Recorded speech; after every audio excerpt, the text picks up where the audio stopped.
சிறுகடிக்க ஆசை சரியில்ல. டுடே எபிசோட்ல கிரஷ் இருந்துட்டு, நான் இனிமே இதே வீட்ல தான் இருக்க போறேன் அப்படின்னு சொல்லிட்டு ரொம்பவே சந்தோஷமா இருக்காங்க.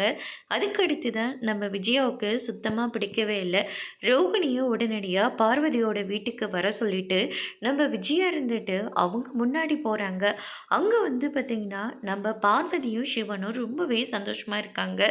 நாங்க இப்ப குடும்பத்தோட சேர்ந்திருக்கோன்னா, அதுக்கு காரணமே நீங்க 2 பேர் தான் அப்படின்னு சொல்லிட்டு, ஒருத்தர் வந்து நம்ம பார்வதிக்கும் சிவனுக்கும் வந்து நன்றி சொல்லிட்டு போகிறாங்க.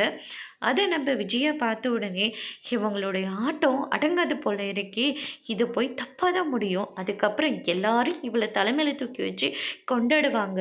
நாம் இவளுக்கு கீழே தான் போயிட்டுருக்கணுமா? இவங்களுடைய ஆட்டத்துக்கு எப்படியாவது ஒரு முற்றுப்புள்ளி வச்சே ஆகணும் அப்படின்னு சொல்லிட்டு விஜயா ஒரு பக்கம் பிளான் போட்டுட்ருக்காங்க. அதுக்கு அடுத்து தான் வந்து பார்த்திங்கன்னா நம்ம ரவி இருந்துட்டு ஸ்ருதி கிட்ட போயிட்டு நாங்கள் கோயம்புத்தூர் போகலான் இருக்கோம் அப்படின்ற மாதிரி வந்து சொல்லிடுறாங்க. இதை கேட்டோன்னே நம்ம ஸ்ருதி இருந்துட்டு எதுவுமே பேசாமல் அமைதியே இருக்காங்க. ஸ்ருதி உங்ககிட்ட தான் பேசிகிட்டு இருக்கேன் அப்படின்ற மாதிரி சொல்லிடுறாங்க. போகிறது போகாமல் இருக்கிறது எல்லாமே உன்னோட இஷ்டம். அதான் அந்த நேற்று என்ன சொன்னாலையும் நீ தான் மண்டையை மண்டையை ஆட்டிட்டு போகிறல்ல, அப்படியே இருந்துக்கோ. இனிமேல் உனக்கு எனக்கு எதுவுமே கிடையாது அப்படின்ற மாதிரியும் சொல்லிடுறாங்க.